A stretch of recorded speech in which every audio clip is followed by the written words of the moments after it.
Hi, I'm Old Norse specialist Dr. Jackson Crawford, and I am joined here at Selfoss in northern Iceland with Ian McCollum of Forgotten Weapons. I speak no Old Norse and no Icelandic whatsoever. Well, we're going to fix that a little bit. While it would be impossible to learn to speak Icelandic in, 5 minutes or a year, you can sound a lot better when you read Icelandic names of people and places. So here's 5 tips, I think, that will help you with that.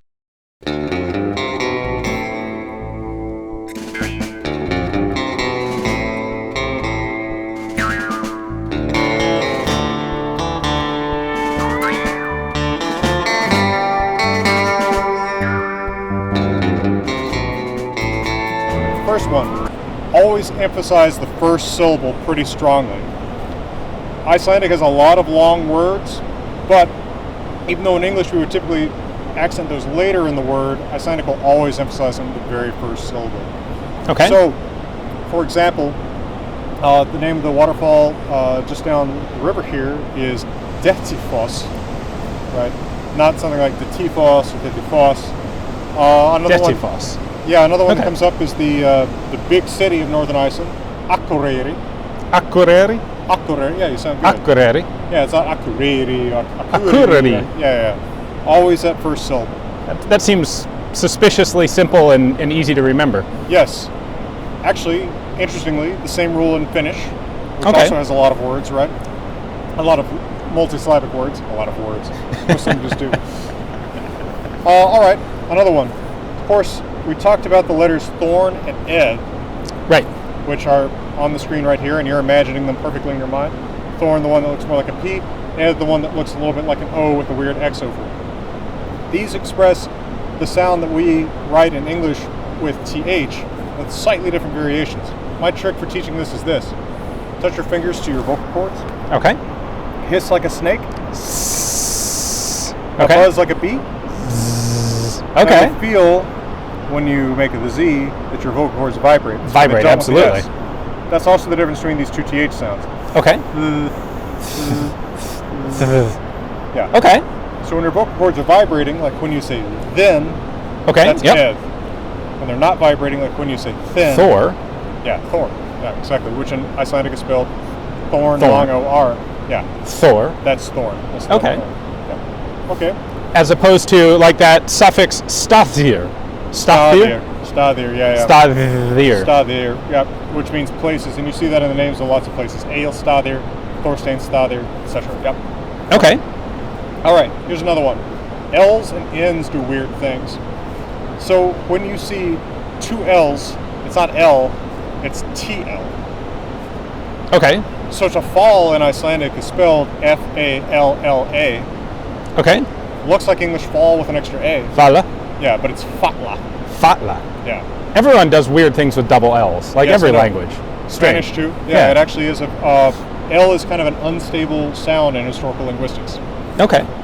So LT or TL. TL. Yeah. So like the man's name Egil, E-G-I-L-L, Egil. But then the possessive form is Egils because there's not 2 L's. Yeah. So it's only the double L's. Okay. Or the word all is Allur, A-L-L-U-R. We saw like on the sign of the supermarket, it's open Alla daga, A-L-L-A. Okay. Alla daga. Yeah. Alla. Okay. And then double N, unless it's following a single vowel that does not have a long mark over it. Oh yeah, this is getting complicated. When in doubt, maybe, is TN. TN, okay. So stone looks like German Stein, right? Although with an extra N, S-T-E-I-N-N. Staten. Yeah. Okay. Staten. That's one of those ones that can make you sound like an idiot to a native really quickly. Potentially. Although it is stain if it's accusative. So this gets complicated.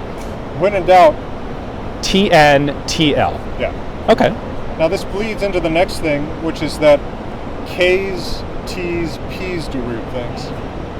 So if you see a double K, double P, double T, you pronounce it basically like English, but there's a breath of air before you say it. So to say thank you, T-A-K-K. Yeah. Same in Norwegian, for example. And in Norwegian it's tak, and Icelandic it's tak. Breathe, like It's like you say an H, like you're going to start another syllable Okay. that starts with H. Tak. Tak. Tak. Tak. Huh. Okay. You can get the hang of it. What I always do is I would teach students, act like you're going to say like ha, taha, but then don't say the vowel. Ta. Tak. Yeah. Okay. Ta.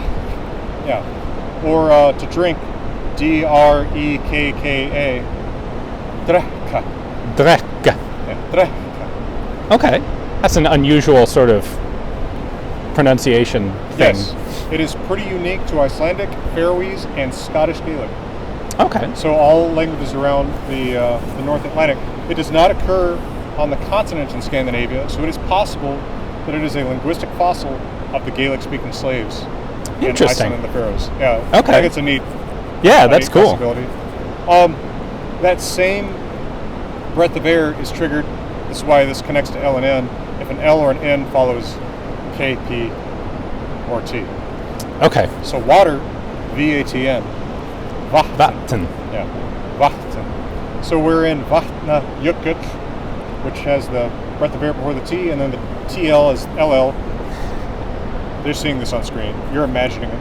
Yes, poorly now, but yes. That shows you two of these principles.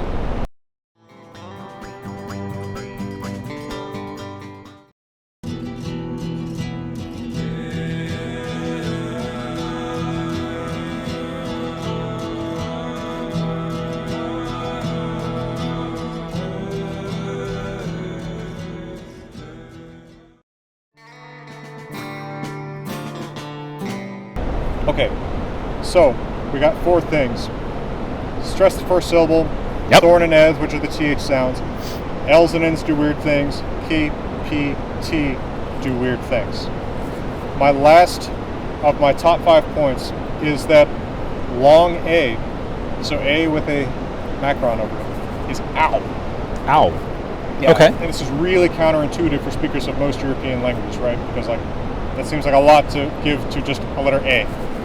But for example, river is ow. This is A with a long Q mark. Yeah. Huh. Okay. I think just knowing that really helps with pronouncing a lot of place names. There's some other, like unexpected things with vowels. That's definitely the biggest surprise. So as in like AU or AUW kind of? Sounds like an AU in German, say, yeah. Okay. Yeah, the same sound as like house, or similar sound as like house. So, Okay. for example, the name of, the wisdom of Odin, which is available in English translation in my Orikeda. This is actually your copy, which thankfully didn't fall into that water. Is Halvamal Okay. in modern Icelandic. I used to say Halvamal. That's the Old Norse pronunciation, but in modern Icelandic, Halvamal. Halvamau. Yeah. Nice. 5 tips to help you pronounce Icelandic a little bit better. Awesome. Thank you very much. Hey, thank you. And from beautiful Iceland, we're wishing you all the best. Sorry about that. Someone just fell in the waterfall. They're okay though.